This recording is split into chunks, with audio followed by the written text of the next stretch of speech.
লবণযুক্ত কাঁচা চামড়া রফতানির অনুমোদন, স্থানীয় শিল্প ক্ষতিগ্রস্ত হওয়ার আশঙ্কা, দাবি ট্যানারি মালিকদের। বৈদেশিক আয় বাড়াতে সিইটিপি পুরোপুরি চালুর পরামর্শ।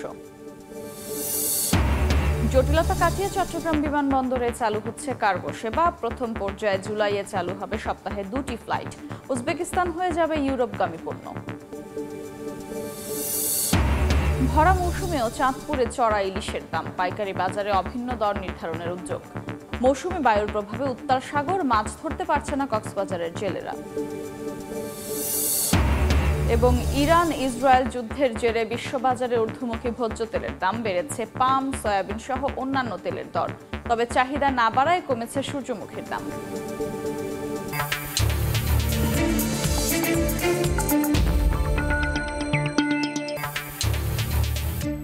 দেখছিলেন শিরোনাম। আমন্ত্রণ জানাচ্ছি দেশ ও দেশের বাইরের অর্থ বাণিজ্যের নানা খবর নিয়ে আমাদের নিয়মিত আয়োজন এই সময়ের বাণিজ্যে। আপনাদের সঙ্গে আছে আমি আফরোজা মৌটুসী। লবণযুক্ত কাঁচা চামড়া রফতানি করা হলে ক্ষতিগ্রস্ত হতে পারে স্থানীয় শিল্প, সংকট দেখা দিতে পারে কাঁচামাল আর কর্মসংস্থানে, এমন আশঙ্কা ট্যানারি মালিকদের। আর অর্থনীতিবিদরা বলছেন, চামড়া শিল্পের রফতানি আয়ের মন্দা কাটাতে সিইটিপিকে শতভাগ কার্যকর করার আগেই সুফল দিবে না কোনো উদ্যোগী। MS আরিফিনের রিপোর্ট।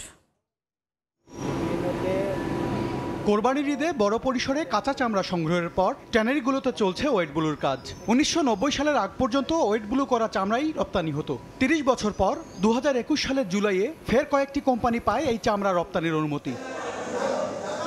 দেশে উপযুক্ত দাম মেলে না দাবিকে সামনে রেখে এবার ঢালাওভাবে ওয়েট ব্লু করা চামড়ার পাশাপাশি অনুমোদন দেওয়া হয়েছে লবণযুক্ত কাঁচা চামড়া রপ্তানির। তবে চামড়ার গুণগত মান নিশ্চিত করতে ব্যর্থ হলে কোনো উদ্যোগী সুফল নিয়ে আসবে না বলে দাবি উদ্যোক্তাদের। এক্সপোর্টের জন্য যথেষ্ট আপনার equipment, machineries, warehouse, freezing করার মতো যথেষ্ট আমাদের কাছে সব কিছু যন্ত্রপাতি থাকতে হবে। এখানে কেউ রেডি না, কেউ প্রস্তুতি নাই। এটা চলতি অর্থ বছরের মে পর্যন্ত $11 কোটি চামড়া রপ্তানি হয়েছে, যা গত বছরের প্রথম 11 মাসের তুলনায় 7% কম। আর এক দশকে 3 ভাগের 1 ভাগে নেমেছে এ খাতের রপ্তানি আয়। এ অবস্থায় ওয়েট ব্লু ও লবণযুক্ত চামড়া রপ্তানির সিদ্ধান্তে আরও চাপে পড়তে পারে চামড়া শিল্পের বাজার, এমন শঙ্কা ট্যানারি মালিকদের সংগঠন বিটিএর। রপ্তানি ছাড়াও আমাদের আভ্যন্তরীণ একটা বিশাল বড় মার্কেট আছে, প্রায় 30% চামড়া আমরা এখানে সরবরাহ করে থাকি। এখন যদি রপ্তানি করেন ওয়েট ব্লু এবং কাঁচা চামড়া, তাহলে কিন্তু এই জায়গাটায় আমাদের এই শিল্পটাও ধ্বংস হবে। তবে পরিবেশ বান্ধব উৎপাদন ব্যবস্থা নিশ্চিত করতে না পারায় প্রক্রিয়াজাত চামড়া রপ্তানির বাজারও ক্রমেই কমছে বলে দাবি তাদের। আমাদেরকে LWG সার্টিফিকেশনটা যদি করে দেওয়া হয়, সেটাতে আমাদেরকে যদি সহযোগিতা করা হয়, তাহলে আমাদের রপ্তানি এবং সাপ্লাই চেইন সবকিছু ঠিক হয়ে যাবে। ওয়েট ব্লু, লবণযুক্ত বা প্রক্রিয়াজাত চামড়া, যেভাবেই হোক চামড়া শিল্পের রপ্তানি আয় বাড়াতে সাভার চামড়া শিল্প নগরীর কেন্দ্রীয় বর্জ্য শোধনাগার সিইটিপিকে পুরোপুরি কার্যকর করার কোনো বিকল্প দেখছেন না অর্থনীতিবিদরা। যে কোনো রাজনৈতিক সরকারের চাইতে এই অন্তর্বর্তীকালীন সরকার যদি একটা ইতিবাচক পদক্ষেপ এই ম্যানুফ্যাকচারিং সেক্টরের জন্য রাখতে চায়, রপ্তানি ক্ষেত্রে রাখতে চায়, তাহলে আমি মনে করি যে এই দীর্ঘদিন ধরে যে সমস্যাটা আমরা সমাধান করতে পারছি না বিভিন্ন গোষ্ঠী স্বার্থের কারণে, প্রশাসনিক জটিলতার মাধ্যমে, এইটাকে হাতে নেওয়া উচিত। বহুমুখী সংকটের বৃত্তে আটকে পড়া চামড়া খাতকে টেনে তুলতে সরকারি বেসরকারি অংশীদারিত্বে যুগোপযোগী উদ্যোগ নেয়ার তাগিদ সংশ্লিষ্টদের। উদ্যোক্তাদের ওখানে যদি স্টেক থাকতো, ওনারা নিজেদের স্বার্থে এটাকে ব্যবহার করতেন। MS আরিফিন, সময় সংবাদ, ঢাকা। এবার বন্দর বাণিজ্যের খবর।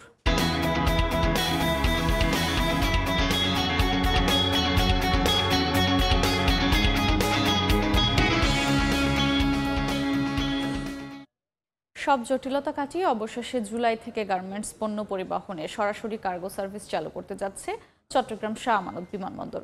প্রথম পর্যায়ে একটি বিদেশি প্রতিষ্ঠান সপ্তাহে 2টি ফ্লাইট পরিচালনার আগ্রহ দেখিয়েছে। ইউরোপগামী পণ্যগুলো উজবেকিস্তান এবং অন্য রুটের পণ্য যাবে চীন হয়ে। শাখাউত টিপুর ক্যামেরায় কমলদের রিপোর্ট। ভারত আকস্মিকভাবে ট্রান্সশিপমেন্ট সুবিধা বাতিল করার পরপরই বিকল্প পথ খুঁজতে শুরু হয় চট্টগ্রাম শাহ আমানত বিমানবন্দর দিয়ে কার্গো পণ্য পাঠানোর তোড়জোড়। এই প্রক্রিয়ায় মুখোমুখি হতে হচ্ছে নানা চ্যালেঞ্জের। বিশেষ করে ইউরোপ আমেরিকায় পণ্য পাঠাতে প্রথম প্রয়োজন বিশেষায়িত RA3 জোন এরিয়া গড়ে তোলা। একই সঙ্গে অত্যাধুনিক যন্ত্রপাতি স্থাপনের কোনো বিকল্প ছিল না। ইউরোপে কার্গো ফ্লাইট অপারেশনকে টার্গেট রেখে মূলত আমাদের এখানে RA3 যে সিকিউরিটি ফ্যাসিলিটিসগুলো রাখা দরকার, সেই ফ্যাসিলিটিসগুলো এনশিওর করার জন্য যে প্রস্তুতি প্রয়োজন আমাদের, সেটাই আমরা আমাদের কাজটা চলমান রয়েছে। দেশের অর্থনীতিকে গতিশীল রাখতে শাহ আমানত বিমানবন্দর কর্তৃপক্ষ নিজেরাই কার্গো সার্ভিস চালু করতে নানা পক্ষের সঙ্গে আলোচনা শুরু করে। এর মধ্যে সপ্তাহে 2টি কার্গো বিমান পরিচালনার মাধ্যমে বাংলাদেশি কার্গো পরিবহনে রাজি হয় চট্টগ্রাম ইপিজেড এবং কোরিয়ান ইপিজেডে সবচেয়ে বড় বিনিয়োগকারী একটি প্রতিষ্ঠান। মাঝারি সাইজের এই কার্গো বিমানের একটি উজবেকিস্তান এবং অন্যটি চীনে পণ্য পরিবহন করবে বলে জানিয়েছেন বিমানবন্দর পরিচালক। মাঝারি সাইজের বিমান অপারেট করবে, যেটা ইনিশিয়ালি প্রথম দিকে RA3 জোন হওয়ার আগ পর্যন্ত তারা হয়তো বা উজবেকিস্তানে নিবে, ওখান থেকে বাই রোডে তারা ইউরোপ নিবে, আর চায়নার কোনো জায়গায় তারা নিয়ে যাবে এইসব ছোট ছোট মাঝারি সাইজের বিমানে। চট্টগ্রাম নগরীতে 2টি বিশাল ইপিজেডের পাশাপাশি 250-এর বেশি গার্মেন্টস কারখানা থাকলেও জরুরি এয়ার শিপমেন্টের ক্ষেত্রে রাজধানী ঢাকায় ছিল ভরসা। এক্ষেত্রে শাহ আমানত বিমানবন্দরে কার্গো সার্ভিস চালু হওয়াকে রপ্তানি বাণিজ্যের জন্য বিশেষ মাইল ফলক হিসাবে দেখছেন তৈরি পোশাক খাতের ব্যবসায়ী নেতারা। চট্টগ্রাম থেকে কার্গো বিমান চলাচলের ব্যবস্থা করা হয় তাহলে কিন্তু এটা অনেক ভালো হবে, কারণ এটাতে চট্টগ্রামে যারা ব্যবসায়ী আছে তাদের জন্য খরচ কমবে, সময় বাঁচবে এবং এটাতে ঢাকার উপর চাপও কমবে। উল্লেখযোগ্য পরিমাণে গার্মেন্টস পণ্য রপ্তানি না হলেও যাত্রীবাহী বিমানের মাধ্যমে চট্টগ্রাম শাহ আমানত বিমানবন্দর মধ্যপ্রাচ্যের দেশগুলোতে বিপুল সবজি রপ্তানি করছে। চলতি বছরের এপ্রিল পর্যন্ত 7,32,000 কেজি এবং 2024 সালে 43,12,000 কেজি কার্গো পণ্য পাঠিয়ে 3 কোটি 14 লাখ টাকা আয় করেছে। শুধুই যে তৈরি পোশাক রপ্তানি হবে তা কিন্তু নয়, যথাযথ ব্যবস্থা নেওয়া হলে ইউরোপ এবং মধ্যপ্রাচ্যের বিভিন্ন দেশে সবজি ও ফল রপ্তানিতে গুরুত্বপূর্ণ ভূমিকা রাখতে পারে এই চট্টগ্রাম শাহ আমানত বিমানবন্দর। অবশ্য 2005 সাল থেকে এয়ার এমিরেটস এবং ইত্তেহাদ চট্টগ্রাম শাহ আমানত বিমানবন্দরে কার্গো ফ্লাইট পরিচালনা করে আসলো। করোনা লকডাউনের সময় 2021 সালে তা বন্ধ হয়ে যায়। কমল দে, সময় সংবাদ, চট্টগ্রাম। 70 কোটি টাকা ব্যয়ে চট্টগ্রাম বিশ্ববিদ্যালয়ে নির্মিত হচ্ছে দেশের প্রথম ওশান স্যাটেলাইট গ্রাউন্ড স্টেশন।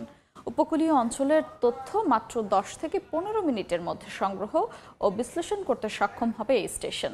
ফলে দ্রুত ও নির্ভরযোগ্য আবহাওয়া পূর্বাভাস দেওয়া সহজ হবে। সামুদ্রিক সম্পদ ব্যবস্থাপনাতেও রাখবে গুরুত্বপূর্ণ ভূমিকা। বিস্তারিত জানাচ্ছেন তারিফ রহমান। স্যাটেলাইট গ্রাউন্ড স্টেশন হলো একটি বিশেষায়িত কেন্দ্র, যেখানে পৃথিবী থেকে কৃত্রিম উপগ্রহের সঙ্গে সরাসরি যোগাযোগ করে সংগ্রহ করা হয় গুরুত্বপূর্ণ তথ্য। এটি এখন দেশের উচ্চশিক্ষা ও গবেষণায় খুলে দিচ্ছে নতুন দিগন্ত। চীনের জাতীয় সমুদ্র গবেষণা প্রতিষ্ঠান সেকেন্ড ইনস্টিটিউট অব ওশানোগ্রাফির কারিগরি সহায়তায় চট্টগ্রাম বিশ্ববিদ্যালয়ের সঙ্গে যৌথভাবে বাস্তবায়ন হচ্ছে ওশান স্যাটেলাইট গ্রাউন্ড স্টেশন প্রকল্প। বিশ্ববিদ্যালয়ের ভূগোল ও পরিবেশবিদ্যা বিভাগ, সমুদ্র বিজ্ঞান, ম্যারিন সায়েন্স, ফিশারিজ এবং বন ও পরিবেশ বিজ্ঞান ইনস্টিটিউট এই স্টেশনে বিশেষ সুবিধা পাবে। গবেষকরা স্যাটেলাইটের মাধ্যমে তাৎক্ষণিক তথ্য সংগ্রহ করে সরাসরি গবেষণা ব্যবহার করতে পারবেন, যা দেশের অর্থনৈতিক উন্নয়নে যুক্ত করবে এক নতুন মাত্রা। কোস্টের যে কাজগুলা, যেমন সেটা ইরোশন হতে পারে, অ্যাক্রেশন হতে পারে, এই ধরনের যে মডেলিং গুলো আমরা করি আর কি, সেই ধরনের ডাটাগুলাও ইজিলি অ্যাক্সেস করা যাবে। তো ফিশারিজের যে জিনিসগুলো হয়, যে ফিশিং স্কুলগুলো আইডেন্টিফিকেশন করার জন্য ওদের স্যাটেলাইট ডাটাগুলো লাগে, তো সেগুলোও খুব এখন ইজিলি অ্যাভেলেবেল হবে। আমরা প্রাইমারি ডেটা পাই না সহজে, আমাদের প্রাইমারি ডেটা সবসময় দেখা যায় অ্যাক্সেস থাকে না, দেখা যায় হচ্ছে ইন্টারন্যাশনাল কোনো ধরনের ওয়েবসাইট থেকে আমাদের কিনতে হয়। তো এটার ক্ষেত্রে এখন স্যাটেলাইট এই গ্রাউন্ড স্টেশনের ক্ষেত্রে যেটা হবে, আমরা প্রাইমারি ডেটাগুলো হচ্ছে ইজিলি পেয়ে যাব। প্রকল্প সংশ্লিষ্টদের মতে স্যাটেলাইট গ্রাউন্ড স্টেশন চালু হলে সমুদ্রপৃষ্ঠের তাপমাত্রা, লবণাক্ততা, স্রোতের গতি সহ গুরুত্বপূর্ণ তথ্য দ্রুত বিশ্লেষণ করা সম্ভব হবে। সাইক্লোন পূর্বাভাস, উপকূলীয় বন্যা মডেলিং, জলবায়ু পর্যবেক্ষণ ও টেকসই মৎস্য ব্যবস্থাপনায় আসবে গতি। পাশাপাশি তেলগ্যাস অনুসন্ধান, শিক্ষার্থী প্রশিক্ষণ, গবেষণা, নীতি নির্ধারণ ও গুরুত্বপূর্ণ ভূমিকা রাখবে এই স্টেশন। সমুদ্রের পানির অবস্থা কি, আমাদের মাছের পটেনশিয়াল জায়গাগুলো কোথায় কোথায় আছে, বা আমাদের সমুদ্রের যেসব ডিজাস্টারগুলো আছে সমুদ্র কেন্দ্রিক, সাইক্লোন অথবা স্টর্ম সার্জেস, এই টাইপের ফোরকাস্টিং করা থেকে শুরু করে গবেষণার জায়গাটা অনেক বড় উন্মুক্ত হবে আমি মনে করি। এই প্রকল্পের মাধ্যমে বাংলাদেশের প্রাকৃতিক দুর্যোগের পূর্বাভাস, সামুদ্রিক সম্পদ ব্যবস্থাপনায় বিদেশি স্যাটেলাইটের তথ্যের ওপর নির্ভরতা কমে আসবে বলে আশা প্রকল্প সংশ্লিষ্টদের। এখানে বসে বসে আপনি কম্পিউটারে দেখতে পারবেন বঙ্গোপসাগরের অবস্থা। যে জেলে মাছ ধরছে কক্সবাজারে, সারাদিনে 5 কেজি মাছ ধরেছে, তাকে আপনি নিয়ে ওখানে বলবেন যে বাবা তুমি এদিকে আসো, 1.5 মাইল দূরে একটা জায়গা দেখা দেবেন, ওখানে 2 ঘন্টায় সেই মাছ ধরতে পারবেন। এর চেয়ে উপকারী জিনিস আর কি হতে পারে। প্রকল্প সংশ্লিষ্টদের দাবি, এই উদ্যোগটি টেকসই উন্নয়ন লক্ষ্যমাত্রা SDG 14 নম্বর লক্ষ্য বাস্তবায়নে সরাসরি ভূমিকা রাখবে। পাশাপাশি বাংলাদেশের দক্ষিণ এশিয়ার শীর্ষ মেরিন ডাটা হাবে রূপান্তরের পথও এগিয়ে নেবে। তারিফ রহমান, সময় সংবাদ, চট্টগ্রাম বিশ্ববিদ্যালয়। কাঁচা চামড়া রপ্তানি প্রসঙ্গে আলোচনার জন্য আমাদের সঙ্গে ভার্চুয়ালি যুক্ত আছেন বাংলাদেশ ট্যানার্স অ্যাসোসিয়েশন বিটিএ এর চেয়ারম্যান মোহাম্মদ শাহিন আহমেদ। এ সময় বাণিজ্যে আপনাকে স্বাগত জানাচ্ছি। আমরা আমাদের এ সময় বাণিজ্যর যে সংবাদটি শুরুতেই এই চামড়া শিল্প নিয়ে একটি প্রতিবেদন চালিয়েছিলাম, তো আমরা সেই প্রতিবেদনেও চামড়া শিল্পের বিভিন্ন সমস্যা নিয়ে আমরা কথা বলেছি। তো আপনার কাছে আমার প্রথমে প্রশ্ন থাকবে যে বর্তমানে চামড়া শিল্পের প্রধান সমস্যা আসলে কি? ধন্যবাদ আপনাকে। আসলে দেখুন, এখানে চামড়া শিল্প বাংলাদেশের দ্বিতীয় বৃহত্তম রপ্তানিকারক শিল্প। যদিও আমরা যদি আরএমজির সাথে তুলনা করি তাহলে কিন্তু বিশাল একটা গ্যাপ আছে, যেখানে আমরা মাত্র $1.5 বিলিয়ন এক্সপোর্ট করছি। এইখানে প্রধান প্রতিবন্ধকতা হলো আমাদের কমপ্লায়েন্স ইস্যু। আসলে আমরা কমপ্লায়েন্সের কারণে কিন্তু যে কাঙ্ক্ষিত দাম আমরা পাচ্ছি না এবং ওই কাঙ্ক্ষিত বাজার আমরা ধরতে পারছি না। কাঙ্ক্ষিত বাজার আমি যেটা মনে করি যে সেটা হলো পাশ্চাত্য বিশ্ব, অর্থাৎ ইউরোপীয় ইউনিয়ন সহ আমেরিকা বা ফার ইস্টের জাপান, সাউথ কোরিয়া, এইসব বাজার আমরা ধরতে পারছি না একমাত্র কমপ্লায়েন্স না হওয়ার কারণে। এইখানে আমাদের প্রধান চ্যালেঞ্জ গুলো হলো যে আমরা সাভার চামড়া শিল্প নগরীতে যে লেদার হাব হয়েছে সেখানে কিন্তু আপনার তরল বর্জ্য এবং কঠিন বর্জ্য ব্যবস্থাপনা আপনার সঠিকভাবে এখনো পরিচালিত হচ্ছে না। যার কারণে দেখা যাচ্ছে যে আমরা ট্যানারির ক্ষেত্রে যে এলডব্লিউজি লেদার ওয়ার্কিং গ্রুপের সার্টিফিকেট একটি ট্যানারি আপনার এখন পর্যন্ত পায়নি। এটার প্রভাবের কারণে যে ব্র্যান্ড বায়াররা বাংলাদেশ থেকে কিন্তু চামড়া নিচ্ছে না। আমি মনে করি যে এইখানে এইটার প্রভাবে কিন্তু আপনার ওই কাঁচা চামড়া থেকে শুরু করে যারা এটার ভুক্তভোগী, যারা এটার মাদ্রাসা, এতিমখানা, তারা কিন্তু দীর্ঘদিন যাবত আপনার বঞ্চিত হচ্ছে। এবং আপনি যেমনটি বলছিলেন এই সমস্যাটা তো আসলে অনেক দীর্ঘদিন ধরেই আমরা শুনে আসছি, এটা সমাধান এতদিনেও কেন হচ্ছে না? দেখুন, এখানে আসলে বিগত সরকারের আমি মনে করি একটা চরম বৈষম্য এই শিল্পে ছিল এবং এইখানে কিন্তু 665 কোটি টাকা খরচ করে সিটিপি করা হয়েছে। সেখানে ট্যানারি মালিকরাও প্রায় 20% আপনার শেয়ার করেছে। কিন্তু আমরা ক্ষুদ্র এবং কুটির শিল্প যে সিটিপিটা তৈরি করেছে সেখানে কিন্তু আসলে কার্যকরভাবে এই সিটিপি কোনো সময় অপারেশনে যায়নি ঠিক মতো।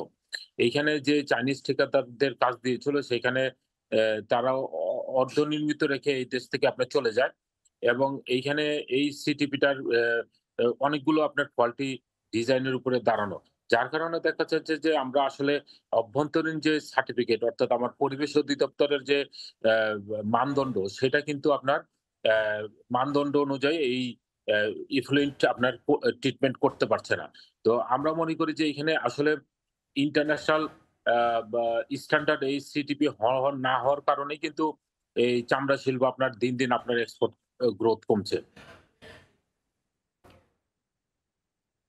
তো স্যার, আপনি বলছিলেন সিটি এর কথা, তো নতুন একটি সিইটি কিন্তু করার কথা বলছিল সরকার, সে বিষয়ে কি পরিকল্পনা চলছে? দেখুন, এইখানে ইউরোপীয় ইউনিয়নের আর্থিক সহায়তায় আপনার ইটালির একটা প্রসিদ্ধ কোম্পানি এটাকে গ্যাপ অ্যানালাইসিস করছে এবং এটার রেটিফিকেশন, আপগ্রেডেশন উইথ এক্সপানশন সহ আপনার ডিজাইন ড্রয়িং কাজ হাতে নিয়েছে। আমরা যতটুকু জানি এটা 5 থেকে 6 মাসের ভিতরে তাদের দেওয়ার কথা। এটা যদি হয় তাহলে আমরা সরকারকে অনুরোধ করবো এই খাতে কত টাকা, হয়তো বা 300 থেকে 400 কোটি টাকা যদি বিনিয়োগ করা যায়। যেমন সলিড ওয়েস্ট একটা বড় চ্যালেঞ্জ, সেটাকে ম্যানেজমেন্ট করে যদি আমরা এটি ঠিক করতে পারি তাহলে দেখা যায় যে হয়তোবা আমরা 6-7 মাসের ভিতরে কিন্তু 10 থেকে 12টি ট্যানারি এলডব্লিউজি সনদ পেতে পারে। আমরা মনে করি যে সরকারের আসলে আন্তরিক হওয়া উচিত এবং এই খাতে একটা বিনিয়োগ আমাদের দরকার।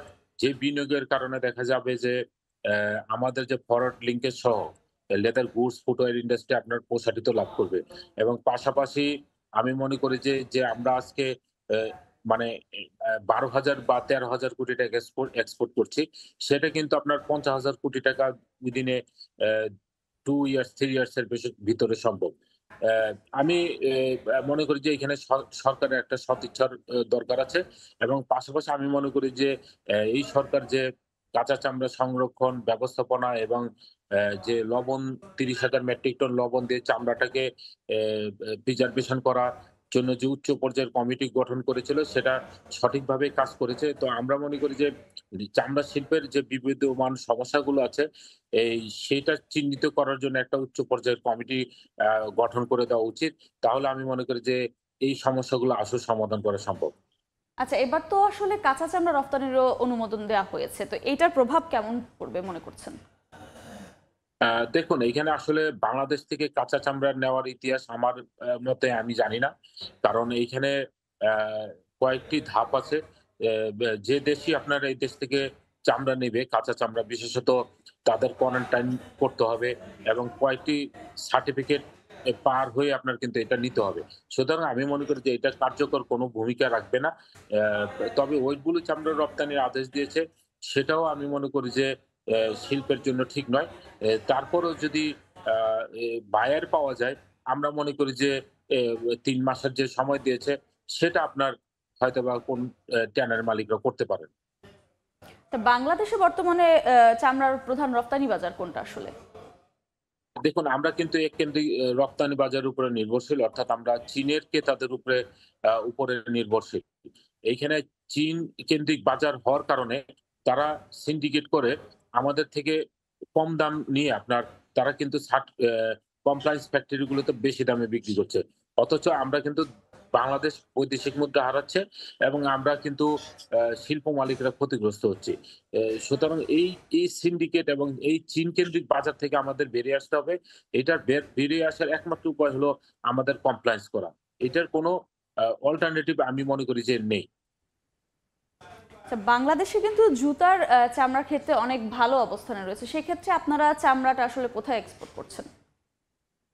দেখুন, এইখানে যে অভ্যন্তরীণ যে কিছু এক্সপোর্ট ওরিয়েন্টেড ফ্যাক্টরি আছে লেদার গুডস ফুটওয়্যারের, তারাও কিন্তু আপনার বায়ার রিকোয়ারমেন্টস অনুযায়ী LWG প্রাপ্ত ট্যানারি থেকে আপনার চামড়া কিনে নিয়ে আসে। অথচ বছরে দেখা যায় যে আমরা 2 থেকে 3 হাজার কোটি টাকার চামড়া উল্টো আপনার আমদানি করে এখানে প্রোডাক্ট তৈরি করছে। এটা খুবই দুর্ভাগ্যজনক। যেখানে আমাদের র মেটেরিয়ালস এভেইলেবল, সেইখানে আমরা আমাদের র মেটেরিয়ালস আমরা লেদার গুডস ফুটওয়্যারে ব্যবহার করতে পারছি না। সুতরাং আমি মনে করি যে এইসব ফ্যাক্টরিগুলোতে আমরা যদি LWG সার্টিফাইড হতে পারি, আমাদের চামড়াগুলো আমরা তাদেরকে সাপ্লাই দিতে পারলে আরো ভ্যালু এডিশন হবে, কয়েকশো গুণ আপনার ভ্যালু এডিশন হবে। এই যে এত ভালো একটা শিল্প আমাদের রয়েছে, তারপরেও আমরা বিভিন্ন সমস্যার কারণে পিছিয়ে পড়ছি, তো এই পিছিয়ে পড়া সমস্যাগুলোর উত্তরণের জন্য সরকারিভাবে কোনো উদ্যোগ বা বেসরকারিভাবে কোনো উদ্যোগ নেওয়া যায় কিনা, এক্ষেত্রে সরকারের কতটুকু আগ্রহ আছে?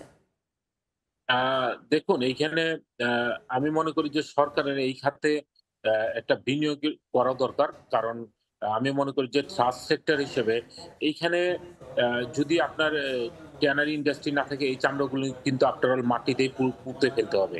আপনার অনেক দেশই কিন্তু আপনার ইন্ডাস্ট্রি না থাকার কারণে এগুলো পুঁতে ফেলে।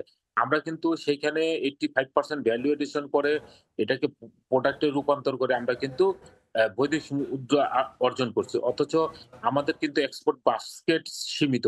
আমরা যদি এই সীমিত এক্সপোর্ট বাস্কেটের ভিতরে যদি এই লেদার গুডস আমরা যদি প্রসারিত না করতে পারি, তাহলে এটা জাতির জন্য দুর্ভাগ্যজনক, দেশের জন্য দুর্ভাগ্যজনক। আমি মনে করি যে সরকার এবং আমরা প্রাইভেট সেক্টর কিন্তু আমরা কাজ করছি, কিন্তু আসলে আমরা আশানুরূপ কোনো ফল পাচ্ছি না। এইখানে আপনারা জানেন যে ইফুলিন ট্রিটমেন্ট প্ল্যান্ট আছে, সেটাও কিন্তু আপনার ধারণ ক্ষমতা কম। আমরা এখানে প্রস্তাবনা করেছি এটাকে এক্সপেনশন করা এবং পাশাপাশি যাদের সক্ষমতা আছে ইটিপি করার, ট্যানারির ভিতরে জায়গা আছে, তাদেরকে সফট লোনের মাধ্যমে আপনার ইটিপির পারমিশন দিয়ে যাতে দ্রুত সার্টিফিকেট পেতে পারে, সেই ব্যবস্থা গ্রহণ করার জন্য আমরা সরকারকে অনুরোধ করেছি। জি, অনেক ধন্যবাদ আপনাকে সময় দেওয়ার জন্য। আমরাও আশা করছি সরকারি ও বেসরকারি উদ্যোগে বাংলাদেশের চামড়া শিল্প আরো এগিয়ে যাবে। ধন্যবাদ আপনাকে। ধন্যবাদ আপনাকে। ধন্যবাদ।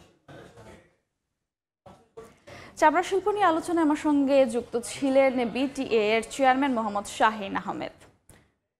রাজধানীর গুলশানে গবেষণা প্রতিষ্ঠান র্যাপিড আয়োজিত সেমিনারে চলছে LDC উত্তরণের প্রেক্ষাপটে বাজেটের ভূমিকা নিয়ে আলোচনা। সরাসরি যাচ্ছি সেখানে।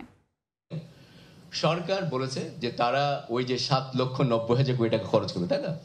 এর মধ্যে সে টার্গেট দিয়েছে এনবিআরকে যে 4,99,000 কোটি টাকা, প্রায় 5 লাখ কোটি টাকা এনবিআর পাঠাতে হবে। এখানে আপনারা জানেন চ্যালেঞ্জেসগুলো কি। ইভেন এই যে চলতি বছর যেটা যাচ্ছে, এই চলতি বছরে আমরা দেখলাম যে সরকার যেটা করেছে 4,80,000 টাকার এনবিআর টার্গেটটাকে কাট করে 4,63,000 করেছে। এবং এটাকে তারা অ্যাচিভ করতে পারছে? তা তো পারছে না, কারণ এ পর্যন্ত মাত্র 3,22,000 কোটি টাকা কিন্তু জুলাই থেকে মে পর্যন্ত, এই আর 1 মাস বাকি আছে, মাত্র 3,22,000 টাকা কিন্তু ওই এনবিআর আদায় করতে পেরেছে। সামনের বছর টার্গেট দেওয়া হয়েছে প্রায় 5 লাখ কোটি টাকার মতো। তো এই সমস্যার জন্য যেটা ইস্যুটা হচ্ছে যে এটা এনবিআর কথা করতে পারবে কি পারবে না আপনারা জানেন, কিন্তু ছোট কয়েকটা জিনিস আমরা বলতে পারি যে আমরা হিসাব করে দেখেছি যে আগের বছরের যে ট্রেন্ডগুলো ছিল, নর্মালি শেষ মাসে যত এনবিআর তার রাজস্ব আদায় করতে পারে সেটা কিন্তু আমরা ধর্তব্যের মধ্যে নিই, তাহলে আমরা প্রজেক্ট করছি, র্যাপিড থেকে আমরা প্রজেক্ট করতে পারি যে এই বছর যেটা চলতি ফিসক্যাল ইয়ার সেটাতে 3,75,000 টাকার মতো হয়তো এনবিআর রেভিনিউ কালেক্ট করতে পারবে। হ্যাঁ, এখন 3,75,000 কোটি টাকা থেকে আগামী বছরে যদি 5 লাখ কোটি টাকার রাজস্ব আদায় করতে হয়, তাহলে সেটার গ্রোথ হতে হবে হচ্ছে 33%, তাই না? এটা আপনারা অনেকেই জানেন এবং লিখেছেন। এখন আমরা কি কোনো বছর 33% রাজস্ব আদায় গতি দেখেছি? একমাত্র ছিল, আপনি দেখেন এই জায়গাটা আমরা 22% করেছিলাম ফিসক্যাল ইয়ার 21-এ, বাকি কোনো বছরই আমরা এটা ধারে কাছে যেতে পারি না। ইনফ্যাক্ট এই বছর যদি আমরা 3,74,000 কোটি টাকার যদি রেভিনিউ আদায় করি, সেখানে যে গ্রোথটা হবে সেই গ্রোথটা হবে মাত্র 3.5%। তো কাজেই রেভিনিউর যে জায়গাটা, যে টার্গেটটা দেওয়া হচ্ছে, আমার কাছে মনে হচ্ছে এটা অতি উচ্চাভিলাষী থেকেই গেল আর কি, সেই জায়গাটা আমাদের একটু চিন্তা করতে হবে। এখন এই যে 4,99,000 কোটি টাকা, এটা দিয়েও তো সরকারের খরচ পুঁজবে না, সুতরাং কি করতে হবে, আমাদেরকে বড় করতে হবে। বড় করার দুইটা জায়গা আছে, ধার করার, কর্য করার। ডোমেস্টিক বড়োইং আপনারা দেখতে পাচ্ছেন এখানে 1,25,000 কোটি টাকা আমরা চাচ্ছি ডোমেস্টিক থেকে নিব, ব্যাংকিং সেক্টর, প্রাইভেট ইন্ডিভিজুয়ালের কাছ থেকে। আর ফরেন বড়োইং আমরা বলেছি যে নেট, মানে টাকা পয়সা যেগুলো আমরা শোধ দিই সেগুলো বাদ দিয়ে আরো 96,000 কোটি টাকার আমরা বড় করবো। ঠিক আছে, এই জায়গাটা আমি আপনাদেরকে একটু দৃষ্টি আকর্ষণ করতে চাই, কারণ এখানটাও যেটা হচ্ছে যে বড় মাত্রা একটা কিন্তু স্ট্রাকচারাল সমস্যা, কাঠামোগত সমস্যার মধ্যে আমরা ঢুকে যাচ্ছি। রাজধানীর গুলশানে বাজেট বিষয়ক আলোচনায় যুক্ত ছিলাম সরাসরি। সামান্য বৃষ্টিতে সৃষ্টি হয় জলাবদ্ধতা, পানি ঢুকে পড়ে আশেপাশের বসতবাড়ি ও শিল্প কারখানায়। নাজুক ড্রেনেজ ব্যবস্থার জন্য ভোগান্তিতে কুমিল্লা নগরীর বেসিক শিল্পনগরী, খাদ্য গুদাম ও ভিক্টোরিয়া কলেজ এলাকার বাসিন্দারা। তবে শিগগিরই ড্রেন ও খাল দখলমুক্ত করে পানি নিষ্কাশন স্বাভাবিক করতে ব্যবস্থা নেওয়ার আশ্বাস সংশ্লিষ্টদের। বাহার রায়হানের পাঠানো তথ্য ছবি নিয়ে রিপোর্ট। সড়কে জলজট, প্লাবিত আশপাশের এলাকাও। কুমিল্লা শহরের বেসিক শিল্পনগরী, খাদ্য গুদাম ও ভিক্টোরিয়া কলেজ এলাকার সড়কের পাশে ড্রেনেজ ব্যবস্থার নাজুক অবস্থা। সামান্য বৃষ্টি হলেই ডুবে যায় রাস্তাঘাট, এমনকি পানি ঢুকে পড়ে বেসিক নগরীর কারখানার ভেতরেও। স্থানীয়রা জানান, ওই এলাকাগুলো নিচু হওয়ায় বৃষ্টি হলেই নগরীর পশ্চিমাঞ্চলের পানি চলে আসে, অথচ সরু ড্রেন, পার্শ্ববর্তী মূল ড্রেন দখল হওয়া ও রেল লাইনের পাশের খাল ভরাট হয়ে যাওয়ায় নিষ্কাশন হয় খুব ধীর গতিতে। এ কারণে জলাবদ্ধতায় ভোগান্তিতে পড়তে হয় স্থানীয়দের। প্রিভিয়াস খুব ডেভেলপ ছিল, অনেক শিল্প কারখানা গড়েছিল। দেখেন আজকে এই পানির জন্য, জলাবদ্ধতার জন্য এখানে কোনো এখন পর্যন্ত নতুন করে কোনো শিল্প ডেভেলপ হচ্ছে না। রাস্তা নিচু হওয়ার কারণে পশ্চিম অঞ্চলের যা পানি আসে এখানে জমে যায়, আর ড্রেন চিপার কারণে আরও পানিগুলো যেতে পারতেছে না। ড্রেনের যদি সংস্কারটা যদি করা হয় তাহলে জলাবদ্ধতা থাকতো না। বৃষ্টি ছাড়াও রাস্তাঘাটে পানি থাকে, পেট্রোতে পানি থাকে। সংশ্লিষ্টরা বলছেন, ড্রেন ও খাল দখলমুক্ত করে পানি নিষ্কাশন স্বাভাবিক করতে ব্যবস্থা নেওয়া হচ্ছে। যেগুলো দিয়ে পানি অপসারিত হবে সেই জায়গার মূল ড্রেনের কাজটি এখনো সম্পন্ন হয় নাই। সরকার বড় আমরা একটা চিঠি দিব যাতে এই কুমিল্লা সিটি কর্পোরেশনের যে আউটফল, যেটা বিশেষ করে আমাদের এই উপজেলা পর্যায়ে যেগুলো আছে, যাতে প্রকল্প নেওয়া হয়। কুমিল্লা সিটি কর্পোরেশনের তথ্য মতে নগরীর বেসিক শিল্পনগরী, খাদ্য গুদাম ও ভিক্টোরিয়া কলেজ এলাকায় 4.25 কিলোমিটার সড়কের পাশে 2.5 কিলোমিটার ড্রেন রয়েছে, আর সিটি কর্পোরেশন এলাকার বাইরে খাল রয়েছে 3 কিলোমিটার দীর্ঘ। সময় সংবাদ, কুমিল্লা। দেখছেন এ সময়ের বাণিজ্য।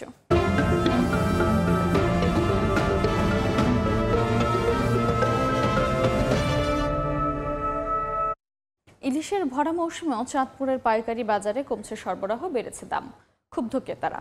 এই অবস্থায় যেসব জেলায় পাইকারি দরে ইলিশ বিক্রি হয় সেখানে একই দাম নির্ধারণের উদ্যোগ নিয়েছে জেলা প্রশাসন। এই সিদ্ধান্তে খুশি নন ব্যবসায়ীরা। নাইমুল ইসলাম নীরবের ছবিতে ফারুক আহমেদের রিপোর্ট। ভরা মৌসুমে চাঁদপুরের বিভিন্ন নদীতে ইলিশে দেখা নেই। মাছের আশায় নদীতে জাল ফেলেও অনেক জেলেকে ফিরতে হচ্ছে খালি হাতে। মাছ কি পাই নাই, মাছ নাই, মাছ হই নাই গাঙ্গ, মাছ বসে পাই না, অনেক খুব কষ্টে আছে আর কি। কোনোদিন তেলের টেয়া আইয়ে, কোনোদিন তেলের টেয়া জানা তাই। উপকূলীয় কয়েকটি জেলা থেকে চাঁদপুরের পাইকারি বড় স্টেশন বাজারে ইলিশ আসছে, তবে সরবরাহ কমে যাওয়ায় দাম আকাশচুম্বী। এতে ক্ষুব্ধ ক্রেতা। টাকা থেকে আসছি, ভাবছি যে এখানে মাছের দাম কম হবে, যেই দাম মাছ এই জায়গায় কেনার মতো না। দামটা তো বেশি চাচ্ছে, আমাদেরকে বাইরের দেখে চাচ্ছে বেশি। আমরা মাছ পাই কম জেলেরা, এই জন্য দাম একটু বেশি। এদিকে ইলিশের দাম সহনীয় পর্যায়ে রাখতে যেসব জেলায় ইলিশের পাইকারি কেনাবেচা হয় সেই সব জেলায় একই দাম নির্ধারণ করার বিষয়ে উদ্যোগ নিয়েছেন চাঁদপুর জেলা প্রশাসন। তবে এই নিয়ে খুশি নন ব্যবসায়ীরা। এটা সম্ভব না, দাম কিভাবে নির্ধারণ করব, কারণ এটা কাঁচা মাল, পচনশীল। আজকে মাছের বাজারে ধরেন এক জায়গায় একটা মাছ উঠাইলাম, এটা দাম হবে 50,000, এখন প্রশাসন নির্ধারণ করে দিল 30,000। এই পার্টি আজকে যাবে আর তো চাঁদপুরে আসবে না। এটা করতে হলে সারা বাংলাদেশে একসাথে করতে হবে। মিনিস্ট্রি যদি এটা একটা উদ্যোগ নেয়, ইলিশের একটা দর দাম যদি তারা একটা লিমিট করে দেয়, আমাদের ক্রেতারা উপকৃত হবে এবং আমরা স্বল্প মূল্যে ইলিশ পাবো। সেই জন্যই আমরা এই জেলা প্রশাসন এই উদ্যোগটা নিয়েছি। বর্তমানে চাঁদপুরের পাইকারি বাজারে আকার ভেদে প্রতি কেজি ইলিশ বিক্রি হচ্ছে 2,000 টাকা থেকে 3,000 টাকায়। ফারুক আহমদ, সময় সংবাদ, চাঁদপুর। মৌসুমী বায়ুর প্রভাবে উত্তাল বঙ্গোপসাগর, জারি রয়েছে 3 নম্বর সতর্ক সংকেত। কক্সবাজারের অন্তত 5,000 ট্রলার ইলিশ ধরতে নামতে পারছে না সাগরে। এই মুহূর্তে বিস্তারিত জানাতে কক্সবাজার মৎস্য অবতরণ কেন্দ্রে আছেন রিপোর্টার সুজাউদ্দিন রুবেল, সরাসরি যাচ্ছি তার কাছে। 58 দিনের যে নিষেধাজ্ঞা সাগরে, সেই নিষেধাজ্ঞা শেষ হওয়ার পর বৈরী আবহাওয়ার কবলে পড়েছে কক্সবাজার উপকূলের জেলেরা। বিশেষ করে আজকে অনেক দিন পার হয়েছে, কিন্তু এখনো পর্যন্ত বৈরী আবহাওয়ার কারণে সাগরে মাছ শিকারে যেতে পারেনি কক্সবাজার উপকূলের জেলেরা। যেসব প্রায় 5,000 ইলিশের ট্রলার রয়েছে, সেসব ট্রলার কিন্তু এখন কক্সবাজারের বিভিন্ন উপকূলে নগর করা রয়েছে। অনেক জেলে রয়েছে যারা সাগরে মাছ ধরার জন্য যাওয়ার জন্য কুলে ফিরে আসলো, এখনো পর্যন্ত তারা ট্রলার উঠতে পারেনি। যেহেতু বৈরী আবহাওয়া সাগরে যেতে না পারায় আমরা দেখতে পাচ্ছি অনেকেই ট্রলারে জাল তুলছে, আবার অনেকেই কাজ করছে, এভাবে বেকার সময় পার করছে। আবার অনেকেই দেখতে পাচ্ছি মাঝিমালা যারা রয়েছে তারা যে সমুদ্রে যে উপকূলের পাশে যে সব দোকানপাট রয়েছে, এসব দোকানপাটে বসে বসে বেকার সময় কাটাচ্ছে। এখনো পর্যন্ত যে 11 জুনের পর থেকে আজকে 21 জুন, এরপর এখনো পর্যন্ত ইলিশের দেখা মেলেনি এই উপকূলের জেলেরা। তবে যে ইলিশের জেলে যারা ইলিশের যে ট্রলারগুলো রয়েছে সেগুলো না গেলেও ছোটোখাটো কিছু ট্রলার গিয়েছিল, সেই ট্রলারগুলোও কিন্তু গত কয়েকদিন ধরে আসলে ফিরে এসেছে এবং তারা ফিরে এসে এখনও ট্রলারগুলো নোঙর করে রেখেছে। যেহেতু সাগর অনেক সময় উত্তাল হয়ে উঠছে, আবার গতকালও 3 নম্বর সতর্ক সংকেত ছিল, আজকে কিছু সংকেত নামিয়ে ফেলা হয়েছে। তবে জেলেরা যেটি বলছে যে 58 দিন নয়, তারা মূলত 90 দিনের বেশি একটি অবরোধের মধ্যে পড়েছে, যার কারণে তারা দুর্ভোগ পোহাচ্ছে, যেহেতু সাগরে যেতে পারছেন না। তো এই ছিল আমার কাছে কক্সবাজার থেকে সবশেষ। সরাসরি ছিলাম কক্সবাজার মৎস্য অবতরণ কেন্দ্রে। দেখছেন এ সময় বাণিজ্য, সংগীত বাণিজ্য। দেশের ইরান ইসরায়েল যুদ্ধের জেরে বিশ্ববাজারে ঊর্ধ্বমুখী পাম, সয়াবিন সহ ভোজ্য তেলের দাম। তবে চাহিদা না বাড়ায় কমেছে সূর্যমুখী তেলের দাম। আর সরবরাহ পরিস্থিতি ভালো হওয়ায় 4 বছরের মধ্যে সবচেয়ে কমে বিক্রি হচ্ছে চিনি। ইরান ইসরায়েল যুদ্ধের জেরে যে শুধু অপরিশোধিত জ্বালানি তেলের দাম বাড়ছে তা নয়, প্রভাব পড়েছে ভোজ্য তেলের বাজারেও। ভোগ্যপণ্যের বাজার বিশ্লেষণকারী মার্কিন সংস্থা দ্য ট্রেডিং ইকোনমিক্সের তথ্য, বর্তমানে 1 বুশেল অপরিশোধিত সয়াবিন তেল বিশ্ববাজারে বিক্রি হচ্ছে $10.70। এক মাসে বেড়েছে প্রায় 0.5%। এর মধ্যে গেল বুধবার দাম উঠেছিল $10.80, যা 11 মাসের মধ্যে সর্বোচ্চ। চাহিদা বাড়ায় 1 মাসের ব্যবধানে পাম অয়েলের দাম বেড়েছে 5.62%। প্রতি মেট্রিক টন বর্তমানে বিক্রি হচ্ছে $984। ক্যানোলার দামও রয়েছে ঊর্ধ্বমুখী। এক মাসে 4% বেশি বেড়ে বর্তমানে প্রতি মেট্রিক টন বিক্রি হচ্ছে $547। তবে সূর্যমুখী তেলের বিকল্প সহজলভ্য হওয়ায় দাম কমতির তালিকায় রয়েছে এই ভোজ্য তেল। এক মাসে 3.8% দাম কমে প্রতি মেট্রিক টন বিক্রি হচ্ছে $1,240। এদিকে মধ্যপ্রাচ্য অস্থিরতার মধ্যেও সরবরাহ পরিস্থিতি ভালো থাকায় বিশ্ববাজারে নিম্নমুখী রয়েছে চিনির দাম।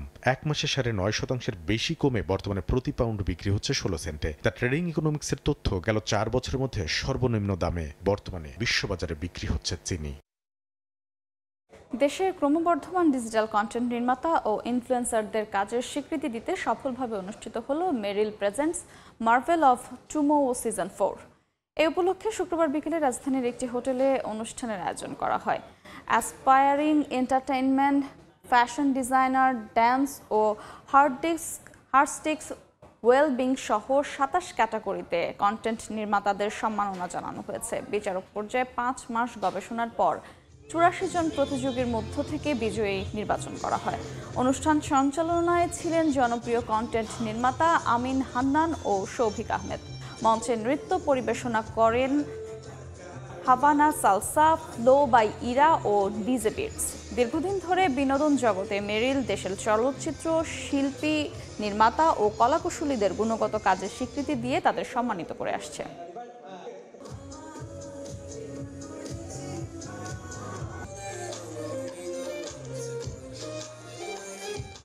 দেখছেন এ সময়ের বাণিজ্য, সঙ্গেই থাকুন।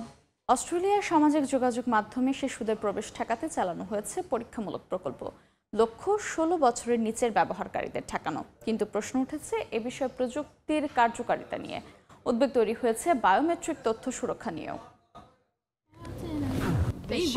অস্ট্রেলিয়ায় সামাজিক যোগাযোগ মাধ্যম ব্যবহারে ন্যূনতম বয়স নির্ধারণে চালানো হয়েছে এজ অ্যাসিউরেন্স ট্রায়াল। উদ্দেশ্য 16 বছরের কম বয়সীদের সামাজিক যোগাযোগ মাধ্যমে প্রবেশ ঠেকানো। কিন্তু প্রশ্ন উঠেছে এ বিষয়ে প্রযুক্তি কতটা সফল এ নিয়ে। জানানো হয়নি কোন সফটওয়্যারে কী ফল মিলেছে। এ নিয়ে ট্রায়াল কর্তৃপক্ষ নীরব থাকায় সমালোচনা চলছে বিভিন্ন মহলে। সামাজিক মাধ্যমে কতটুকু ঠেকানো যাবে শিশুদের প্রবেশ, এ নিয়েও প্রশ্ন তুলছে বিভিন্ন সংস্থা। তবে কর্তৃপক্ষ বলছে পর্যাপ্ত তথ্য ছাড়া কিছুই বলা যাচ্ছে না। কোনো প্রযুক্তি কতটা কার্যকর তা বুঝতে হলে তথ্যভিত্তিক বিশ্লেষণ প্রয়োজন বলেও জানান তারা। পরীক্ষা পরিচালনায় যুক্ত ইলেকট্রনিক ফ্রন্টিয়ার্স অস্ট্রেলিয়ার চেয়ারম্যান জন পেইন জানান, সবচেয়ে বড় উদ্বেগ উঠেছে বায়োমেট্রিক তথ্য নিয়ে। এসব তথ্য কিভাবে সংরক্ষণ হবে, কারা ব্যবহার করবে তা পরিষ্কার নয়। পাসওয়ার্ড পাল্টানো গেলেও বায়োমেট্রিক তথ্য পাল্টানো যায় না, তাই একবার ফাঁস হলে তা আর ফেরত আনার উপায় নেই। আন্তর্জাতিক শিশু সুরক্ষা কেন্দ্র জানায় প্রযুক্তিগুলো কিভাবে কাজ করবে এ বিষয়ে তারা অবগত নন। নতুন প্রজন্ম প্রযুক্তিতে দ্রুত মানিয়ে নেয়, তারা বাধা পেরোতে বেশি সময় নেয় না বলেও সতর্ক করে সংস্থাটি। কাকুলি আখতার, সময় সংবাদ। টানা বৃষ্টিতে ভয়াবহ বন্যার কবলে চীনের দক্ষিণাঞ্চলের কয়েকটি প্রদেশ। পানিতে তলিয়ে গেছে বিভিন্ন এলাকা। নতুন করে আকস্মিক বন্যা সতর্কতা জারি করা হয়েছে দেশটির মধ্যাঞ্চলে। বৈরী আবহাওয়ার একই চিত্র লাতিন আমেরিকার দেশ ব্রাজিলে। নদীর পানি বেড়ে প্লাবিত হয়েছে রিও গ্রান্দে দো সুল প্রদেশ। এরই মধ্যে নিরাপদ আশ্রয়ে বাসিন্দাদের সরিয়ে নিয়েছে স্থানীয় কর্তৃপক্ষ। এদিকে মেক্সিকোতে হারিকেনের আঘাতে বিদ্যুৎ বিচ্ছিন্ন হয়ে পড়েছেন 1 লাখের বেশি মানুষ। তীব্র স্রোতে ভেসে যাচ্ছে সবকিছু, ডুবে আছে রাস্তাঘাট, যানবাহন সহ ঘরবাড়ি। গত কয়েকদিন ধরে ভয়াবহ বন্যার কবলে চীনের দক্ষিণাঞ্চল। স্থানীয় সময় শুক্রবার টানা বৃষ্টিতে অঞ্চলটির হুনান ও হুবেই প্রদেশে পরিস্থিতি ভয়াবহ আকার ধারণ করেছে। এতে চরম বিপাকে পড়েছেন বাসিন্দারা। চীনা রাষ্ট্রীয় সম্প্রচার মাধ্যম সিসিটিভি জানায়, নতুন করে চীনের মধ্য ও দক্ষিণাঞ্চলে আকস্মিক বন্যা সতর্কতা জারি করেছে দেশটির আবহাওয়া বিভাগ। প্রাকৃতিক দুর্যোগের জন্য জলবায়ু পরিবর্তনের বিরূপ প্রভাবকে দায়ী করছেন বিশেষজ্ঞরা। বৈরী আবহাওয়ায় বিপর্যস্ত ব্রাজিল। চলতি সপ্তাহে ভারী বৃষ্টিতে নদীর পানি বৃদ্ধি পেয়ে প্লাবিত দেশটির দক্ষিণাঞ্চলের রিও গ্রান্দে দো সুল প্রদেশ। নিরাপত্তার স্বার্থে দুর্গত এলাকা থেকে এরই মধ্যে বহু বাসিন্দাকে সরিয়ে নিয়েছে স্থানীয় কর্তৃপক্ষ। এদিকে মেক্সিকোর ওয়াহাকা উপকূলে আঘাত এনেছে হারিকেন এরিক। এতে ভেঙে গেছে ঘরবাড়ি, উপড়ে গেছে গাছপালা। স্থলভাগে আঘাত হানার পর এরিক দুর্বল হয়ে ঝড়ে পরিণত হয়। শুরু হয় প্রবল বর্ষণ। এতে বেশ কয়েকটি সড়কের যোগাযোগ ব্যবস্থা ব্যাহত হওয়ার পাশাপাশি বিদ্যুৎ বিচ্ছিন্ন হয়ে পড়েন লক্ষাধিক বাসিন্দা। মৌসুমী সাথী, সময় সংবাদ। এ পর্যায়ে শীর্ষ সংবাদগুলো জানিয়ে দিচ্ছি আরেকবার। লবণযুক্ত কাঁচা চামড়া রফতানির অনুমোদন, স্থানীয় শিল্প ক্ষতিগ্রস্ত হওয়ার আশঙ্কা, দাবি ট্যানারি মালিকদের। বৈদেশিক আয় বাড়াতে সিইটিপি পুরোপুরি চালুর পরামর্শ। জটিলতা কাটিয়ে চট্টগ্রাম বিমানবন্দরে চালু হচ্ছে কার্গো সেবা। প্রথম পর্যায়ে জুলাইয়ে চালু হবে সপ্তাহে 2টি ফ্লাইট। উজবেকিস্তান হয়ে যাবে ইউরোপগামী পণ্য। এবং ভরা মৌসুমীও চাঁদপুরে চড়া ইলিশের দাম, পাইকারি বাজারে অভিন্ন দর নির্ধারণের উদ্যোগ। মৌসুমী বায়ুর প্রভাবে উত্তাল সাগর, মাছ ধরতে পারছে না কক্সবাজারের জেলেরা।